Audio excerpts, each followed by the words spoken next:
a lot of these people who espouse, like, the liberal standpoint on the sex trade, sometimes are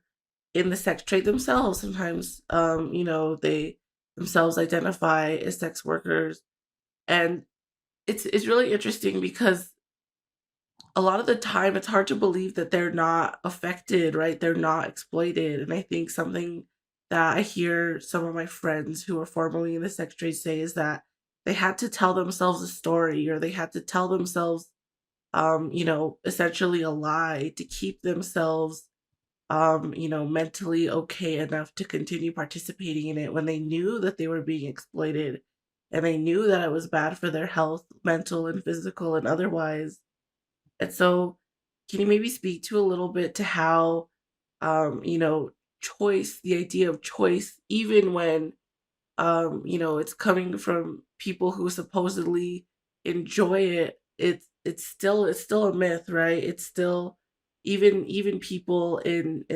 the United States, suffer that exploitation, right? Mhm.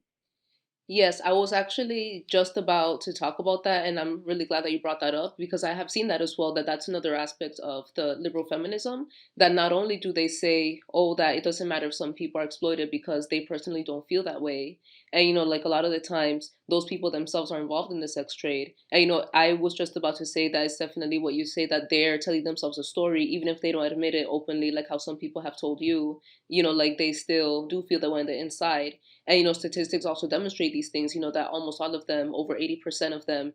have been raped, even before they got involved in that most of them have been abused, that most of them come from a troubled backgrounds, that they come from, like a weak family units, that maybe their family left them, or they were kicked out of home, or they were homeless, or they went through like these other things that prompted them to get involved in that in the first place, and that a lot of them also have mental illness, or they have diseases. And like, I can go on about these different things, and like that's literally what it is, that and this specific term that I love to talk about a lot, that they're projecting essentially, that they don't want to feel like they're being criminalized, that they're being seen as less than for what they have to do for survival. So then because of that, they want to tell themselves that it's not actually that bad, to make them be able to sustain themselves, and to be able to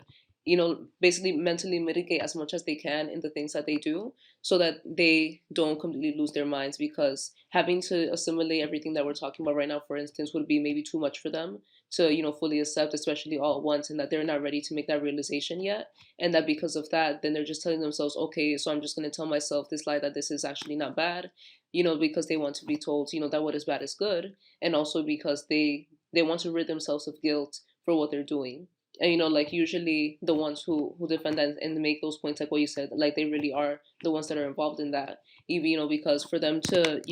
be so insistent, like in denying these facts, denying facts that are presented to them, that's really all that it is, that they just don't want to feel like they're being made guilty, or maybe they don't even want to feel like they don't want to feel like they're being exposed for doing that in the first place, that maybe they don't even want the person they're talking to know that they're doing that.